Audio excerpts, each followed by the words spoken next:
할렐루야. 이번 한 주간도 하나님의 크신 은혜와 사랑이 저와 여러분들 가운데 함께 하시기를 주님의 이름으로 축원합니다. 하나님께서 저와 여러분들에게 주신 선물이 있다면 그것이 무엇일 것이라고 생각이 되십니까? 하나님은 당신의 백성인 유대인들에게 아주 좋은 놀라운 선물을 하나 주셨습니다. 그것은 바로 복음입니다.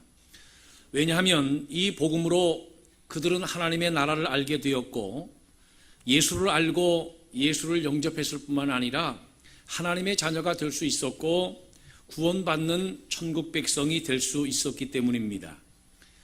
이 복음이 그렇게 소중하기에 우리 주님께서도 온 천하에 다니며 만민에게 복음을 전파하라고 하셨고, 사도행전 1장 8절에도 보면 오직 성령이 너희에게 임하시면 너희가 권능을 받고 예루살렘과 온 유대와 사마리아와 땅끝까지 이르러 내 증인이 되리라 라고 하셨습니다. 그래서요, 약속대로 성령이 오셨습니다. 그래서요, 실제로 예루살렘과 온 유대와 사마리아로 복음이 거침없이 전파되었습니다. 그런데 거기까지였습니다. 복음이 결정적인 장벽에 부딪혀버린 것입니다. 최대의 위기에 빠진 것이지요. 그것이 무엇일까요? 박해요? 열심이요? 아닙니다. 뜻밖에도 당시 그리스도인들과 사도들이 가지고 있던 종교적인 편견, 그것이었습니다. 편견이 뭡니까? 미리 정해 놓은 판단을 말합니다. 미리 판단해놓고 미리 판단을 정해놓고 그 관점으로 모든 것들을 보는 것입니다.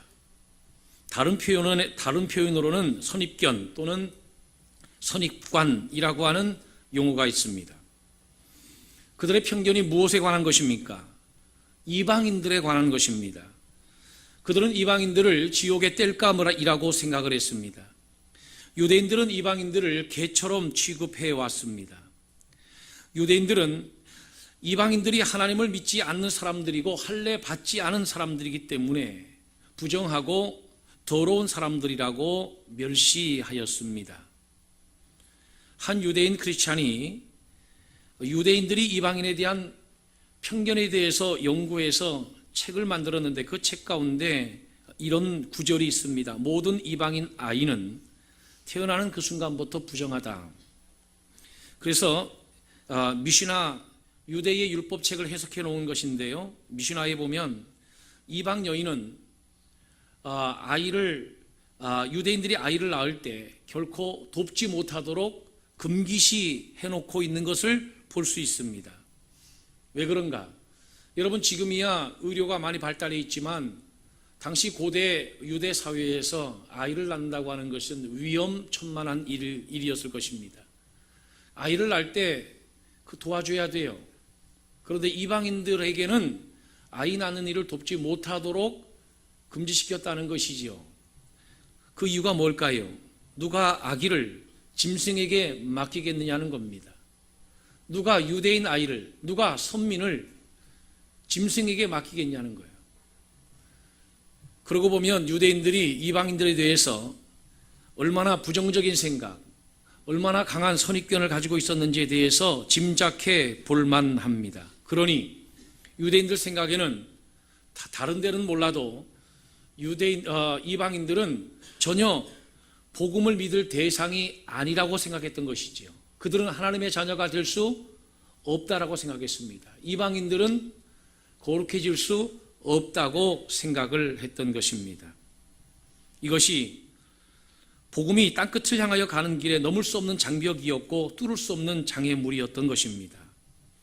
베드로마저도 오늘 우리가 읽고 있는 사도행전 10장 28절에 보면 유대인으로서 이방인과 교제하며 가까이 하는 것이 위법인 줄은 너희도 알거니와 라고 표현했던 것을 보면 베드로도 그와 같은 생각 속에 있었던 유대인 중에 한 명이었음을 알 수 있습니다. 이스라엘 민족, 유대인이라면 절대로 수용할 수 없고 용납할 수 없는 오직 한 가지, 그것은 이방인과의 만남, 이방인에 대한 수용, 이방인에 대한 받아들임, 이방인들의 이방인들과의 교제입니다. 속되고 깨끗하지 않은 것으로 믿었기에 절대 받아들일 수 없었던 것, 그것이 바로 이방인들과의 가까이함이었던 거지요. 여호와의 신앙은 철저히 선민이었던 유대인들의 것이라고 믿었습니다.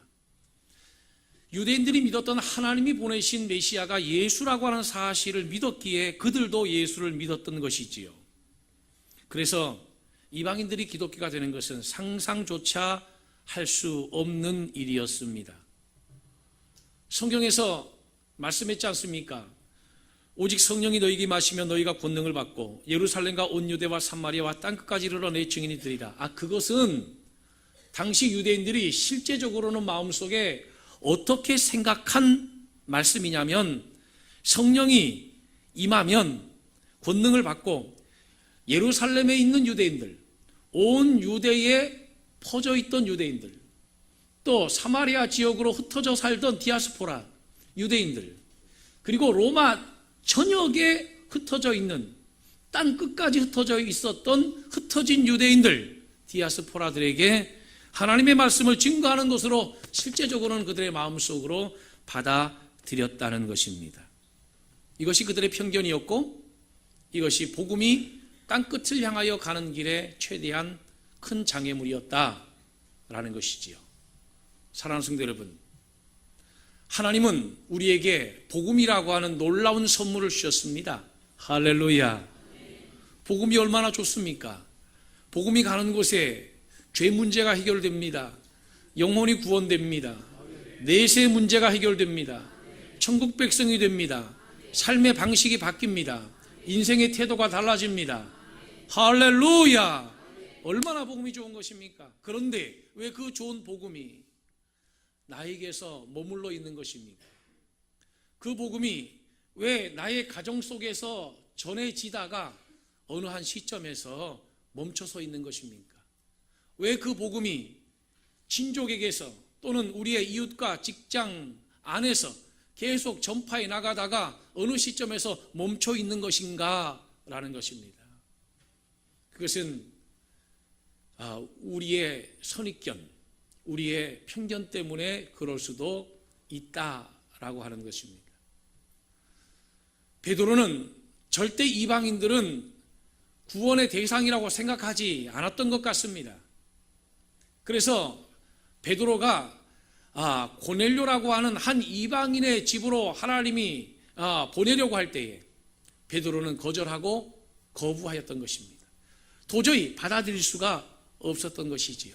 마치 우리가 신앙생활을 교회 안에서 믿는 자들 안에서만 하는 것처럼 베드로 역시 유대인의 범위를 벗어나기는 힘들었던 것 같습니다. 그래서 오늘 본문은 그 베드로를 설득하기 위하여 한 중요한 사람을 만나게 하는데, 그가 누구냐면 고넬료라고 하는 사람입니다. 가이사라에 고넬료라고 하는 사람이 있으니 이달리아 부대라 하는 군대의 백부장이라. 로마 군대 조직에 병사들의 100명을 거느리고 이끄는 군대 장교입니다. 그 중에 한 사람이 고넬료인데, 이 고넬료라고 하는 한 사람을 소개하고 있습니다. 이 고넬료는 할례받지 못한 이방인이었습니다. 그런데 이 고넬료가 경건하여 온 집안과 더불어 하나님을 경외하며 백성을 많이 구제하고 하나님께 항상 기도까지 했다는 것입니다. 사환들은 그들의 말을 빌리면 그는 의인이고 하나님을 경외하는 자였고 온 유대 족속이 칭찬하기까지 하였던 사람이라고 소개하고 있습니다. 이 사람은 하나님 말씀을 듣기를 좋아했고 유대교의 완전한 개종자는 아니었지만 반개종자쯤 되는 사람이었습니다. 가장 중요한 사실은 그가 이방인이었다는 사실이지요. 무엇이 반증하냐면 신약식 표현으로 경건하다라고 하는 말은 이방인들로 구성되어 있는 유대교 신자 집단을 지칭하는 표현입니다. 이들은 유대교인이 아니지만 유대교의 높은 윤리적인 생활의 매력을 느껴서 유대교 영역 안에 들어와서 신앙생활은 하지만 정식으로 할례 받은 유대교 정식 정회원은 아니었던 것이죠. 그런데 오늘 이 고넬료라고 하는 한 사람을 주님께서 찾아내셨습니다. 그리고 그 고넬료에게 하나님이 환상을 보여주었습니다. 그 내용은 무엇이냐면 요바에 있는 베드로를 너의 집으로 초청을 해서 복음을 들으라는 것입니다. 그 이튿날 베드로에게도 또 다른 환상이 열렸는데 하늘이 열리며 한 그릇이 내려오는 것을 보게 되는데 큰 보자기 같은 겁니다. 사방에 내 귀에 끈이 매어져 땅으로 내려오는 보자기 같은 그릇이었는데 그 안에 각종 네발 가진 짐승과 기는 것과 공중에 나는 것들이 있었습니다. 소리가 들립니다. 베드로야, 일어나 잡아먹으라. 베드로는 하나님의 명령에도 불구하고 주여, 그럴 수 없나이다. 속되고 깨끗하지 아니한 것을 내가 결코 먹지 아니하였나이다. 하나님의 명령에도 불구하고 나는 율법 어기고 살지 않았습니다. 나는 부정한 음식 먹고 살지 않았습니다. 나는 속되고 깨끗하지 않은 것을 결코 먹지 않았습니다. 주여, 그럴 수 없나이다. 거부했습니다. 하나님의 명령인데도 거부해버리고 마른 것입니다. 하나님께서 그 베드로를 설득하기 위해서 3번이나 동일한 명령을 하셨고 동일하게 주님이 베드로에게 먹으라고 말씀하셨습니다. 베드로의 생각을 사로잡고 있던 유대의 관습이 얼마나 두꺼운 것인지 오늘 우리는 본문을 통해서 확인할 수가 있는 것입니다. 많은 성도들이 뜻밖의 하나님의 뜻과 상관없이 양보할 수 없는 어떤 것들을 몇 가지 은밀하게 간직하며 신앙생활하고 있습니다. 어떤 경우는 재산에 관한 것일 수도 있고 학벌에 대한 강한 자부심일 수도 있을 겁니다. 신앙생활에 지장을 줄 정도로 강한 애착을 느끼면서 몰두하는 취미일 수도 있어요. 하나님조차도 설득하기 힘드실 정도로 옛 종교적인 관습, 습관일 수도 있습니다. 베드로는 그 유대교라고 하는 선민사상, 선민의식, 이것이 베드로가 복음을 전파하는 일에 있어서 가장 힘들게 하는 장애 요소였습니다. 그러나 베드로는 그 환상을 보고 고넬료의 집에 가서 기도할 때 성령이 임하는 장면을 보면서 하나님은 사람의 외모를 보지 아니하시고 하나님이 다 받으시는 줄 깨달았다라고 고백하게 되었습니다. 사랑하는 성도 여러분, 그래서 저는 여러분에게 이 말씀을 드리고자 하는 것입니다. 편견이 깨져야 복음이 간다는 겁니다. 편견이 깨지기 전에는 절대 복음이 갈 수가 없다는 것입니다. 베드로가 긴가민가 하면서 고넬료의 집에 갔겠지요. 고넬료의 집에 가서 예수 그리스도의 구원의 복음, 속죄의 복음을 전파했습니다. 그런데 복음이 막 증거되는 그 가운데에 성령이 말씀 듣는 고넬료의 가정에 강력하게 임재하게 되었던 것입니다.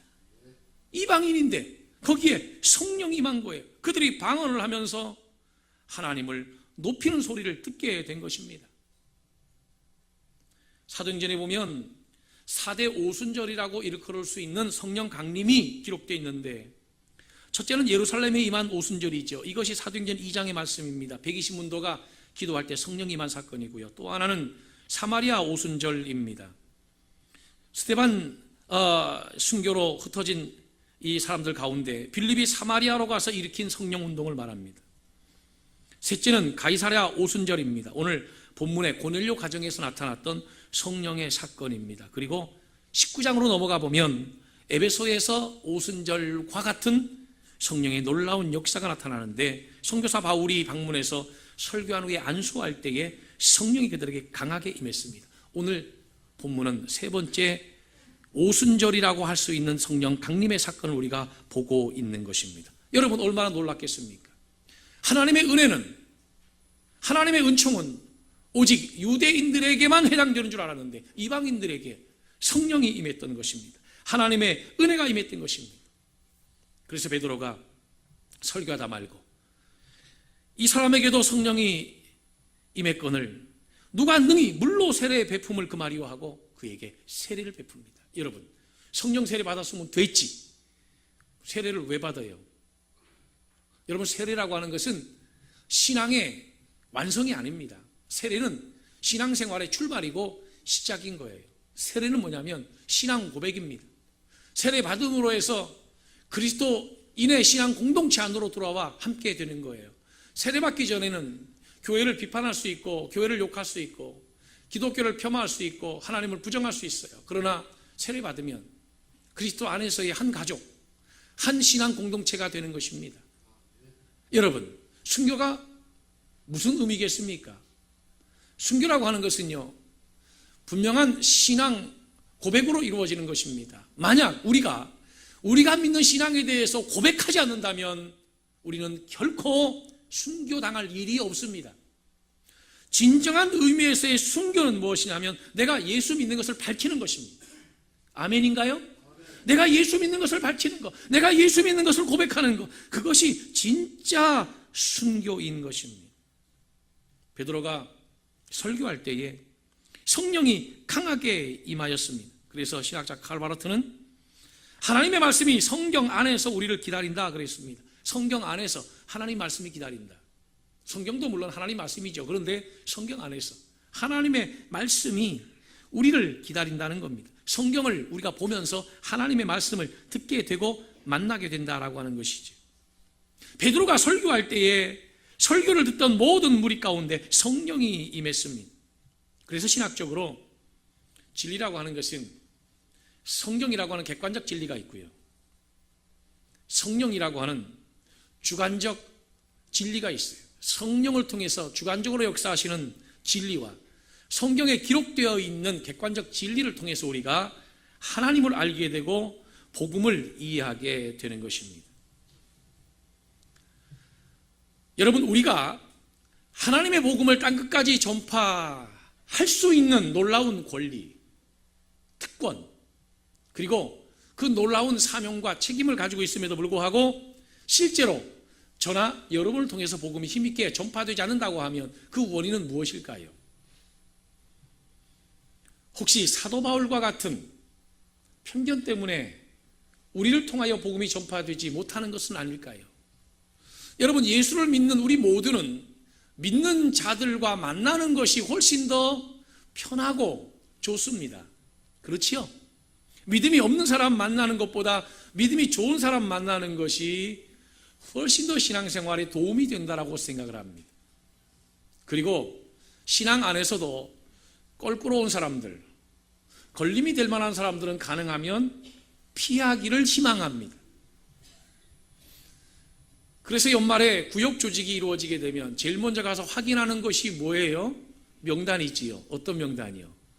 내가 싫어하는 사람이 그 명단에 들어와 있는가라는 것이지요. 만약에 싫어하는 사람이 그 명단에 들어와 있으면 1년 동안은 구역 예배를 안 나가는 것이지요. 아멘입니까?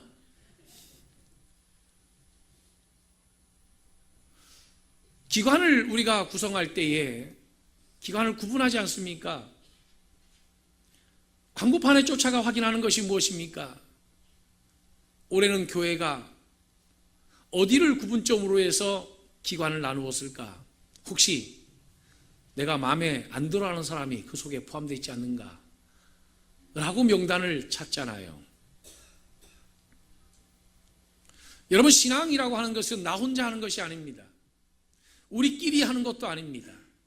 우리가 왜 그리스도의 복음을 전파하지 못하냐면 우리 주변에는 고넬료가 있는 것이 아니라 모두가 다 사도들만 있고 오순절 마가 다락방에서 성령을 경험한 은혜의 사람들로만 채워져 있기 때문에 복음을 전할 수가 없는 것입니다. 목사 주변에는 전부 다 목회자들이고 주변에 장로님들이에요. 그래서 복음이 전파되지 못하는 것이지요. 여러분들 주변에는 누가 있습니까? 유대인들의 선민의식은 부정적인 의미에서는 끼리끼리의 의식이었어요. 좋아하는 사람들끼리, 마음 통하는 사람끼리, 말이 통할 수 있는 사람끼리. 그래서 복음이 다른 곳으로 전파될 수가 없었던 것이지요. 여러분, 교회가 정말 교회로서 복음을 수호하고 복음을 전파하는 기관이 되려고 하면 우리가 중요한 한 가지 장벽을 넘어야만 합니다. 그것은 고넬료입니다. 믿지 않는 사람에게로 갈 수 있는 그 장벽을 넘어설 수 있어야만 합니다. 목사님, 베드로가 이미 부정하게 여기는 피장의 집, 무두장의 집에 머무르지 않았습니까? 그 무두장의 이름이 뭐라고 성경에 나와 있습니까? 시몬이라고 나와 있지요. 그가 로마인입니까? 아니면 유대인입니까? 이름이 시몬인데 베드로가 무두장의 집까지 간 것까지도 놀라운 변화고요, 놀라운 도전이었습니다. 그런데 우리는 오늘 성경을 통해서 정말 혁신적인 한 장면, 한 그림을 목격하게 되는데 그 그림이 무엇이냐면, 자, 베드로가 지금 어디 머물러 있냐면 요바에 있는 무두장의 집에 머물러 있습니다. 무두장은 반유대인이지만 아주 부정적인 직업을 가지고 있는 사람이었습니다. 부정한 직업을 가지고 있는 사람이었어요. 피역을 가지고 일하는 사람이었거든요. 죽은 짐승의 가죽을 벗겨서 일하는 사람이었기 때문에 아주 율법적으로 부정하다고 생각했던 사람의 집에 지금 베드로가 있는 것입니다. 그런데 고넬료가 환상 중에 주의 음성을 듣고 이방인들 2명을 베드로를 초청하기 위해서 베드로가 있는 무두장의 집으로 보냅니다. 베드로가 그들과 함께 그 밤을 지냅니다. 자, 한 지붕 아래 지금 누가 있는 겁니까? 유대인, 정통 유대인 베드로가 있습니다. 그리고요, 반유대인 무두장이 있습니다. 부정한 사람이에요. 그리고요, 이방인들이 한 지붕 밑에 같이 거합니다. 이들이 전부 다 고넬료의 집을 향해서 걸어가고 있는 장면이지 그 다음에 연결되고 있습니다. 그리고 이방인이었던 고넬료가 우리 집에 더 머물러 있으라고 권면하는 이야기로 이 이야기는 다 끝나고 맙니다. 얼마나 놀라운 역사입니까? 한 지붕 아래 정통 유대인, 반유대인 부정한 자, 그리고 이방인들이 함께 있습니다. 어떻게 이것이 가능할까요? 이것이 바로 하나님의 은혜고 이것이 바로 복음의 힘인 것이지요. 할렐루야. 그래야 복음이 전파된다는 것입니다. 믿음이 좋은 사람들과만 만나는 우리의 이 고정관념, 우리의 편견이 깨지기 전에는 결코 복음은 세계를 향하여 전파되기가 어렵다라고 하는 것이지요. 정치, 사회, 문화는 편견을 극복하고 깨뜨리면서 발전해 왔답니다. 정치가들은 편견이 깨져야 선진국이 된다고 합니다. 경제인들은 편견이 깨져야 돈이 보인다고 합니다. 예술가들은 편견이 깨져야 창조적인 작품이 나온다고 합니다. 제가 현대 요즘에 그 트렌드를 좀 확인하기 위해서 읽고 있는 책이 하나가 있는데 서울대 그 소비 트렌드 분석센터에서 발행한 것인데 2018 전망이라고 하는 책이에요. 2018 전망. 그 책 제목은 트렌드 코리아 2018입니다. 이게 무슨 책이냐면 부제가 웩도독인데요. 웩도독, 웨그, 더 도그스. 꼬리가 몸통을 흔드는 시대. 언더독의 약진에 주목하라, 뭐 이런 내용들입니다. 원래 이 웩도독이라고 하는 용어가 금융시장 용어잖아요. 주식시장에서 꼬리에 해당되는 선물시장이 몸통에 해당되는 현물시장을 좌우할 때 쓰는 표현입니다. 정치 용어로도 사용됩니다. 정치가들이 어떤 이슈를, 자기가 잘못하고 실수한 이슈를 돌려놓기 위해서 다른 이슈를 끌어들여서 꼬리 감추기 하는 것, 그것도 역시 웩도독이라고 하는 용어를 씁니다. 그런데 이 책에서는 일상생활의 소비 방식을 설명하는 주제로 사용하고 있는 것이에요. 그래서 2018년도에 한국의 소비 트렌드는 이런 것이라는 거지요. 사은품보다, 본 상품보다 사은품을 더 중요시 여기고, SNS가 대중매체보다도 더 영향력이 있고, 1인 방송이 주류 매체보다 더 영향력이 있고 카드 주스가 TV 뉴스를 뒤흔든다는 것이죠. 노점의 푸드 트럭이 백화점의 푸드 코트보다도 더 영향력을 발휘하는 시대다. 그 내용은 대략 이렇습니다. 과시에서 가치로, 소유에서 경험으로, 작지만 확실한 행복, 뭐 이런 개념들이에요. 소비 트렌드가 이런 개념으로 간다는 것이죠. 그래서 저도 일부 예배 때도 말씀드렸습니다만은 이 책을 읽으면서 어젯밤에도 그런 생각을 했어요. 우리 교회도 작지만 분명한 비전을 열어가는 교회가 됐으면 좋겠다. 할렐루야. 작지만 아주 선명하고 분명하고 구체적인 인생의 방향을 제시해주는 실질적이고 사실적이고 현실적이고 지금적인 이러한 살아있는 그리스도인들로 살아갈 수 있도록, 실제적이고 실질적인 그리스도인들로 살아갈 수 있도록, 이념적인 신앙이 아니고 관념적인 신앙이 아니라 삶이 신앙인 그런 신앙으로 인도하는 그런 작지만 분명하고 확실한 개념의 교회, 이런 교회가 됐으면 좋겠다. 할렐루야. 할렐루야.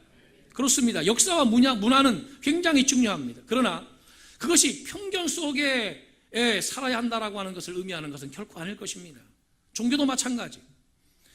편견과 선입관이 깨져야 믿음을 얻고 사명을 얻습니다.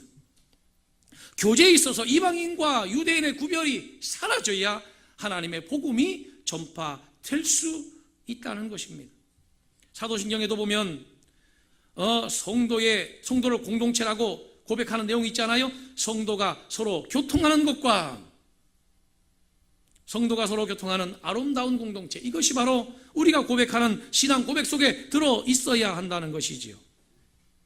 오늘 본문의 끝은 그들이 베드로에게 더 며칠 더 머물기를 청하니라 라고 하는 성경 구절입니다. 이방인과의 장벽이 완전히 무너져서 베드로가 이방인의 집에 머물 수 있게 되는 상황을 오늘 본문은 결론으로서 맺고 있습니다. 여러분, 오늘 우리는 이런 고백이 일어나기 전에는 절대 진정한 사역자, 진정한 그리스도인, 진정한 전도자로서의 삶을 살아갈 수가 없습니다. 어떤 고백이요? 베드로가 했던 고백 말입니다. 34절 35절. 베드로가 입을 열어 말하되 내가 참으로 하나님은 사람을 외모로 보지 아니하시고 각 나라 중 하나님을 경외하며 의를 행하는 사람은 다 받으시는 줄 깨달았도다. 할렐루야. 하나님은 사람을 외모로 보지 아니하시고 다 받으시는 줄 깨달았도다. 이 고백이 있어야 그런 사람들이 그리스도인이 될 수 있고, 그런 사람들이 전도자가 될 수 있고, 그런 사람들이 평신도 지도자가 될 수 있고, 그런 사람들이 목회자가 될 수 있는 거예요. 편견이라고 하는 것은 은밀하지만, 드러나지 않지만 이것은 참으로 무서운 죄악입니다. 하나님께서 유대인에게 주었던 최고의 선물, 오늘 우리들에게 최고의 선물로서 주심으로 하여 하나님의 자녀를 만들었던 이 복음마저도 가로막게 하는, 편견 때문에 예배도 안 드려요. 편견 때문에 만나지도 않아요. 편견 때문에 가지도 않고 오지도 않아요. 그것이 바로 우리 신앙생활의 가장 큰 함정일 수 있다는 것입니다. 복음은 예루살렘과 온 유대와 사마리아와 땅끝까지 전파되어야만 합니다. 그러기 위해서 우리가 마지막 걷어내야 할 장벽이 무엇이냐면 편견이라고 하는 장벽이에요. 몇 년 전 우리 교회 표어가 무엇이었습니까? 새로운 성로를 환영하는 교회입니다. 받아들임이 이루어지지 않은 교회는 절대 비전이 없습니다. 다음 세대를 받아들여야 하고 새로운 사람들을 받아들일 수 있는 교회가 비전 있는 교회예요. 타성에 젖어있는 신앙이 아니라 날마다 새롭게 도전하는 신선한 여러분들의 믿음이 되기를 주님의 이름으로 축원합니다. 이번 한 주간도 고넬료를 과감하게 만나세요. 그리고 보고 웃어주세요. 그리고 인사하세요. 그리고 들어가세요. 그리고 주의 복음을 전하세요. 내 남편이 안 믿을 것 같다고요? 천만에요. 내 남편이 나 정도로 오래 믿었으면 벌써 장로 됐을 겁니다. 내 친구가 안 믿을 거라고요? 아니요. 그 친구가 나 정도로 믿었으면 벌써 성자가 됐을 겁니다. 전해보세요. 하나님이 역사하십니다. 만나보세요. 하나님이 은혜를 베풀어 주실 것입니다. 신앙이라고 하는 것은 나만 믿는 게 아닙니다. 내가 믿는 예수, 내가 믿는 복음을 함께 나누어야 그것이 신앙생활의 승리로 이어지는 것입니다. 이번 한 주간도 믿음으로 꼭 승리하는 저와 여러분들 모두가 되기를 주님의 이름으로 축원합니다.